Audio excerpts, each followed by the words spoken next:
नमस्कार दोस्तों, जेई साहब में आप सभी का स्वागत है। तो दोस्तों, आज के इस वीडियो लेक्चर में हम देखने वाले हैं important bricks and their properties. तो चलिए स्टार्ट करते हैं। फर्स्ट हम देख लेते हैं दोस्तों साइज ऑफ ब्रिक्स, बिकॉज यहाँ से भी आपका क्वेश्चन पूछा जाता है।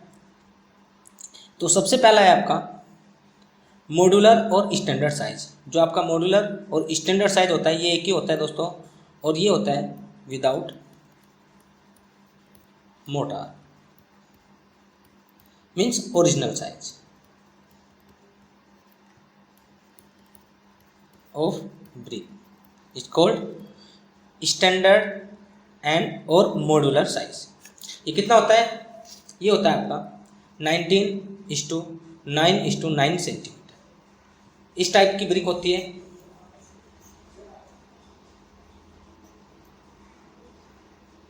ये कितना होता है length wise? 19 centimetre and this is 9 centimetre and this is 9 centimetre. तो ये होता है आपका मॉड्यूलर और स्टैंडर्ड साइज। अब देखते हैं second number, nominal size of brick. ये कितना होता है दोस्तों? ये होता है 20:10:10 सेंटीमीटर। ये कब होता है दोस्तों? With motor. मीन्स जब हम ब्रिक को मैसनरी में यूज कर लेते हैं तब हम बोलते हैं उसको नॉमिनल साइज ऑफ ब्रिक। तो यहाँ पर कंफ्यूज मत होना मॉड्यूलर साइज और नॉमिनल साइज से। तो जो मॉड्यूलर साइज होता है उसको बोलते हैं स्टैंडर्ड साइज, और जो आपका नॉमिनल साइज होता है ये होता है विद मोटार। अब देखते हैं C, means traditional size of brick. ये होता है आपका 23:11.4:7.6 सेंटीमीटर। आज तक नहीं पूछा गया, जो अभी तक पूछे गए ये हैं आपके मॉड्यूलर और नॉमिनल साइज। बट जैसे जैसे एग्जाम का पैटर्न चेंज हो रहा है तो आगे पूछा जा सकता है, इसलिए आपको तीनों को याद रखना है। अब देख लेते हैं दोस्तों टाइप्स ऑफ ब्रिक। तो सबसे पहला है आपका first class brick. First class brick है दोस्तों। First class brick are good quality bricks. तो जैसा कि आप नाम से ही पता कर रहे हैं दोस्तों, फर्स्ट क्लास ब्रिक है तो उसमें सभी क्वालिटीज होंगी एक गुड ब्रिक की। Compare to other classes they are moulded by table moulding. और ये कैसे हम माउल्ड करते हैं? टेबल माउल्डिंग की हेल्प से। And burned in large kiln. और ये किस में हम बर्न करते हैं? क्लेन में।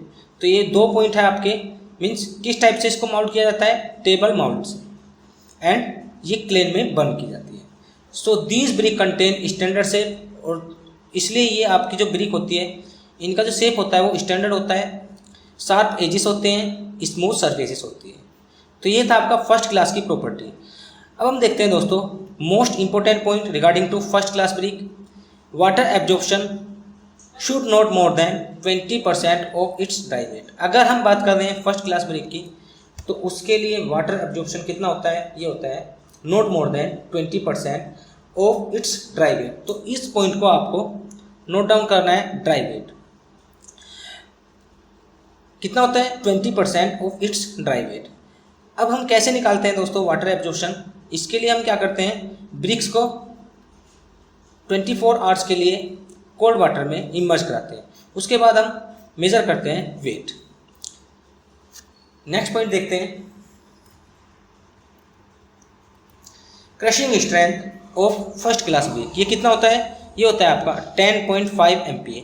MPa क्या है दोस्तों? MPa है आपका यूनिट, और इसको लिखते हैं हम न्यूटन पर mm²। तो यूनिट आपकी चेंज हो सकती है, मीन्स आप इसको कन्वर्ट कर लेना। अगर आए kg पर सेंटीमीटर स्क्वायर या न्यूटन पर मीटर स्क्वायर तो आप इसको कन्वर्ट कर लेना, कुछ भी पूछ सकता है। सेकंड नंबर ब्रिक है आपकी सेकंड क्लास ब्रिक। ये ब्रिक आपकी माउल्ड की जाती है ग्राउंड माउल्ड की हेल्प से। मीन्स जो आपका वुडन माउल्ड होता है जिसको बोलते हैं हम हैंड माउल्ड, उसकी हेल्प से इसको माउल्ड करते हैं और इसको बर्न करते हैं क्लेन में। Surface somewhat rough and shape is also slightly irregular. तो जो इसकी सरफेस होती है ये आपकी कुछ हद तक रफ होती है, जबकि फर्स्ट क्लास में जो सरफेस होती है वो स्मूथ होती है, यहाँ पर कुछ हद तक रफ होती है। सेकंड, इसकी जो शेप होती है दोस्तों वो स्लाइटली इरेगुलर होती है। अब जो इम्पोर्टेंट है ये है इसका वाटर एब्जॉर्प्शन, ये कितना होता है 22%, एंड क्रशिंग स्ट्रेंथ ये होती है 7.5 MPa। अब देख लेते हैं दोस्तों थर्ड क्लास ब्रिक। अब जैसे कि ये फर्स्ट और सेकंड क्लास है दोस्तों, फर्स्ट और सेकंड क्लास है, तो इनकी कुछ और प्रॉपर्टीज होती हैं, जैसे कि इनका यूजेस। तो इनको हम कहाँ पर यूज करते हैं, परमानेंट स्ट्रक्चर में, which is directly exposed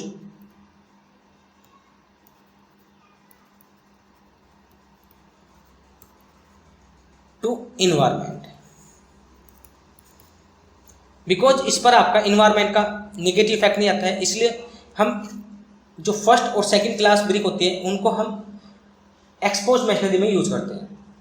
second है दोस्तों कि अगर हम इनको आपस में स्ट्रक कराएं, टकराएं आपस में, तो इनसे जो साउंड आएगा उसको बोलेंगे हम क्लियर रिंगिंग साउंड। ये किसकी बात कर रहे हैं, first class and second class brick की। अब चलते हैं नेक्स्ट थर्ड क्लास ब्रिक पर। तो थर्ड क्लास ब्रिक है, ये सबसे लो क्वालिटी की ब्रिक होगी। सबसे लो क्वालिटी तो कहना बेकार होगा, बट बिकॉज फोर्थ क्लास भी आती है आपकी, बट इसमें आपकी सभी properties of good brick missing होगी। तो ये होती है आपकी ground moulded and burnt in clay. तो ये हम किसकी हेल्प से बनाते हैं दोस्तों, ग्राउंड माउल्टेड की हेल्प से। और ग्राउंड माउल्ट का मतलब क्या होता है, इसको हम जमीन में बनाते हैं, ना कि टेबल और मशीन में। टेबल और मशीन में नहीं बनाते इसको बनाते हैं हम ग्राउंड माउल्ट की हेल्प से। और ये किसमें बंद की जाती है, ये की जाती है आपकी क्लैंप में। क्लैंप इससे प्रीवियस वीडियो में हमने देखा दोस्तों, क्लैंप क्या होता है, उसके स्ट्रक्चर के बारे में, एडवांटेज एंड डिसएडवांटेज के बारे में हमने डिस्कस किया था। नेक्स्ट पॉइंट है they are not hard, means ये आपकी हार्ड नहीं होती है। हैव रफ सरफेस, और इनकी जो सरफेस होती है वो रफ होती है। With irregular and distorted edge, ये आपका डिस्टॉर्टेड एज। तो जो इनकी सरफेस होती है वो रफ होती है। एजिस क्या होते हैं, ये होते हैं डिस्टॉर्ट, मीन्स टूटे फूटे। Give dull sound when struck together, जब आपस में इनको टकराते हैं तो जो इनसे साउंड मिलता है उसको बोलते हैं डल साउंड। तो ये कैसे साउंड देते हैं, dull sound. Use in temporary structure where rainfall is not heavy, तो कहाँ पर यूज करते हैं, टेम्प्रोरी स्ट्रक्चर में जहाँ पर आपका रेनफॉल हैवी ना हो, उस प्लेस पर हम यूज करते हैं third class brick. Water absorption कितना होता है 25%, एंड क्रशिंग स्ट्रेंथ होती है 3.5% MPa। तो ये था आपका थर्ड क्लास ब्रिक। अब देख लेते हैं दोस्तों नेक्स्ट फोर्थ क्लास ब्रिक। जो फोर्थ क्लास ब्रिक होती है इसको हम दूसरे नाम से भी जानते हैं, इसको बोलते हैं ओवरबर्न्ट ब्रिक। और ये कैसी होती है दोस्तों, ये डार्क कलर की होती है, और इसकी जो स्ट्रेंथ होती है वो इन सभी से ज़्यादा होती है, जो भी हमने अभी तक देखा उन सभी से ज़्यादा होती है, मीन्स ये हार्ड होती है।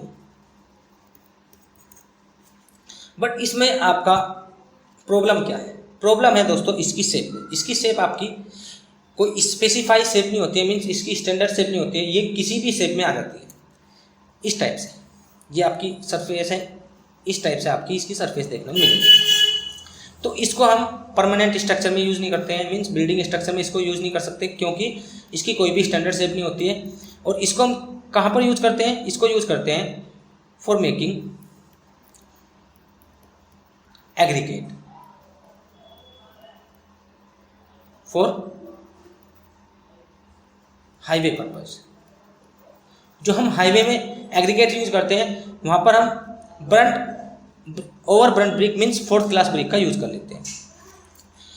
नेक्स्ट देखते हैं हैवी ड्यूटी ब्रिक। तो हैवी ड्यूटी ब्रिक का मतलब है दोस्तों इसका वाटर एब्जॉर्प्शन सबसे कम होगा 5%। कितना होता है, less than equal to 5%। And इसकी क्रशिंग स्ट्रेंथ होती है 40 MPa। तो ये था आपका हैवी ड्यूटी ब्रिक। इससे ज़्यादा आपका कुछ नहीं पूछा जाएगा, आपसे सिर्फ ये 2 पॉइंट पूछे जाएंगे, water absorption and crushing strength. अब नेक्स्ट है आपका सैंड लाइम ब्रिक। तो सैंड लाइम ब्रिक जो होता है उसका आपसे सिर्फ और सिर्फ कंपोजिशन पूछा जाता है एंड उसका कलर पूछा जाता है। तो कंपोजिशन की बात करते हैं तो ये किससे बनती है, ये बनती है आपकी sand, fly ash and lime से। ये होता है आपका sand lime brick. Sand, fly ash and lime इसमें यूज होता है for making sand lime brick. इनका कलर कैसा होता है, ये होता है आपका ग्रे कलर का। तो ये था आपका सैंड लाइम ब्रिक। दोस्तों इन सभी पर आपको ज़्यादा नहीं जाना है, बिकॉज अगर इनको डीप में पढ़ने जाएंगे तो आपका ब्रिक, टाइप ऑफ ब्रिक्स पे 3 से 4 वीडियो बन जाएंगे। तो हमको उतना पढ़ना है जिससे हमारा एग्ज़ाम निकल जाए, और उसके लिए हमको पॉइंट टू पॉइंट पढ़ना होगा। अब देख लेते हैं दोस्तों, important brick, burnt clay perforated bricks. यहाँ पर IS कोड मोस्ट इंपॉर्टेंट है। ये क्या होता है दोस्तों, IS कोड 222। ये कई बार एग्जाम में पूछा जा चुका है। ये किस टाइप की होती है, जो कि आप इमेज में देख पा रहे हैं, ये है आपकी burnt clay perforated bricks. These brick have cylindrical hole throughout their thickness. तो ये जो ब्रिक होती है इसमें आप ये होल देख पा रहे हैं, थ्रू आउट थिकनेस है, तो इसको बोलते हैं perforated brick. Have high compressive strength, और जो इसमें कंप्रेसिव स्ट्रेंथ होती है वो ज़्यादा होती है, and also less water absorption property, और जो इसकी वाटर एब्जॉर्प्शन प्रॉपर्टी होती है वो होती है लेस। अब आगे देखते हैं इसी में ही, लाइट इन वेट। जो ब्रंट क्ले परफोरेटेड ब्रिक है उसका वेट क्या होता है दोस्तों, लाइट होता है, due to low quantity of clay use. तो इसमें जो क्ले होती है वो कम यूज होती है। क्यों होती है, बिकॉज इसमें हम होल बना देते हैं, तो जो होल की क्ले है वो रिड्यूस हो जाएगी, जिससे कि इसका वेट आपका कम हो जाता है। Require less quantity of clay. Direction of perforation means जो हम होल बनाते हैं उनका डायरेक्शन के बारे में हम यहाँ पर बात करेंगे। मे बी वर्टिकल और हॉरिजॉन्टल। तो जो आपका डायरेक्शन ऑफ परफोरेशन होता है वो हॉरिजॉन्टल भी हो सकता है और वर्टिकल भी हो सकता है। एरिया ऑफ परफोरेशन, जो आपका होल का एरिया है उसके बारे में बात कर रहे हैं। Less than 30 to 45% of face area, means जो भी आपका ब्रिक का फेस एरिया है उससे कितना कम होना चाहिए, 30 से 45%। कहाँ पर यूज़ करते हैं दोस्तों, बिल्डिंग वाल में भी यूज कर लेते हैं और पार्टीशन वाल में भी इसको यूज कर लेते हैं। नेक्स्ट है जो कि इम्पोर्टेंट है, कंप्रेसिव स्ट्रेंथ, जिसको दूसरे नाम से भी जानते हैं क्रशिंग स्ट्रेंथ। तो crushing strength is nothing but compressive strength. ये कितना होता है, 7 MPa। वाटर एब्जॉर्प्शन ये होता है आपका लेस देन 15%। तो दोस्तों मैं आपको बता देना चाहता हूँ कि इनकी कोई भी ट्रिक नहीं है जिससे कि आप इनको याद कर सकें। आपको इनको बाय हार्ट लर्न करना होगा, प्रैक्टिस करनी होगी, तभी जाकर आप इनको याद रख पाएंगे। अब देखते हैं दोस्तों next point regarding to this brick, efflorescence. Efflorescence क्या होता है दोस्तों, ड्यू टू एल्कली। हमने प्रीवियस लेक्चर में इसको डिस्कस किया है, इफ्लोरेसेंस क्या होता है। आज हम इसके कुछ पॉइंट देखेंगे रिगार्डिंग टू इफ्लोरेसेंस। तो जो इफ्लोरेसेंस होता है should not be more than slide, means इस ब्रिक में आपका इफ्लोरेसेंस क्या होता है, ये होता है स्लाइड से कम। स्लाइड क्या होता है दोस्तों, अगर आपकी ब्रिक की सरफेस वाइट पाउडर जिसको हम बोलते हैं एल्कली, उसने ये आपका 10% से कम कवर किया है, तब हम बोलेंगे उस केस में ये स्लाइड है। वारपेज इस केस में आपका 3% से कम होना चाहिए। ये था आपका ब्रंट क्ले परफोरेटेड ब्रिक। अब आगे देख लेते हैं रिफ्रैक्टरी ब्रिक, और इसको बोलते हैं फायर क्ले ब्रिक्स। रिफ्रैक्टरी का मतलब होता है दोस्तों, ये रिलेटेड होता है आपका टेम्परेचर से।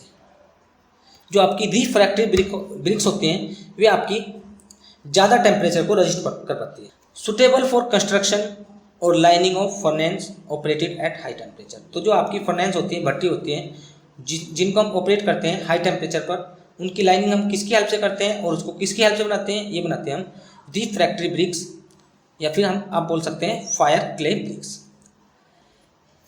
यहाँ पर मोस्ट इंपॉर्टेंट पॉइंट है iron oxide and alkalies reduce, ये आपका reduce the refractoriness of clay, means जो उसकी प्रॉपर्टी है टू रजिस्ट हाई टेम्परेचर, उसको ये रिड्यूस कर देता है। कौन रिड्यूस करता है दोस्तों? Iron oxide and alkalis. Water absorption ये होता है 4 to 10% and minimum compressive strength ये होती है 3.5 MPa, और अगर मैक्सिमम की बात करते हैं तो मैक्सिमम होता है 20 MPa। अब देख लेते हैं types of fire clay bricks. तो सबसे पहला नंबर आता है एसिड ब्रिक्स का।